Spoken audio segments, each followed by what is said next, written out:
Wanita ini membeli satu troli penuh berisi mentega. Saat membayar, kasir memandangnya dengan heran. Setelah sampai di rumah, wanita itu mulai menumpuk mentega untuk diukir.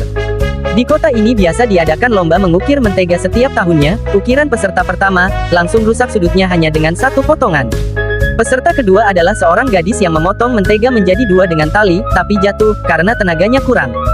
Sementara itu Laura fokus penuh pada ukirannya. Orang-orang yang lewat terkagum melihat karyanya.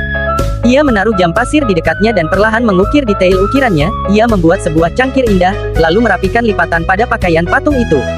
Saat melihat karya anak gadis itu, ia sedang serius mengukir dan sekelompok anak-anak berkumpul untuk menontonnya. 3 jam pun berlalu, dan para peserta mulai menjelaskan konsep hasil karya mereka. Meski gugup saat berbicara, Laura yakin kejuaraan sudah berada di tangannya, tapi di luar dugaan, kejuaraan justru dimenangkan oleh gadis kecil itu.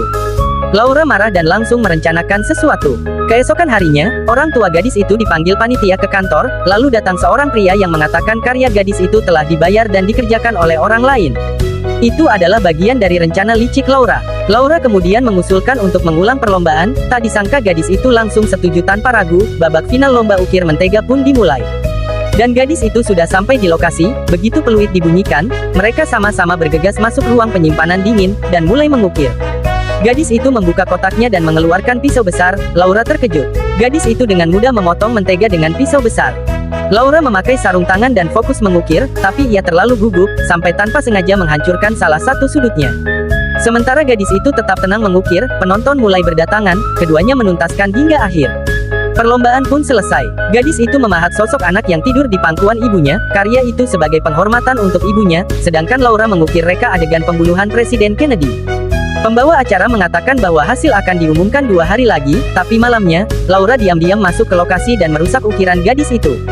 Saat tiba hari pengumuman, gadis itu datang dengan bangga bersama ayahnya, tapi tiba-tiba ia melihat ukirannya sudah meleleh.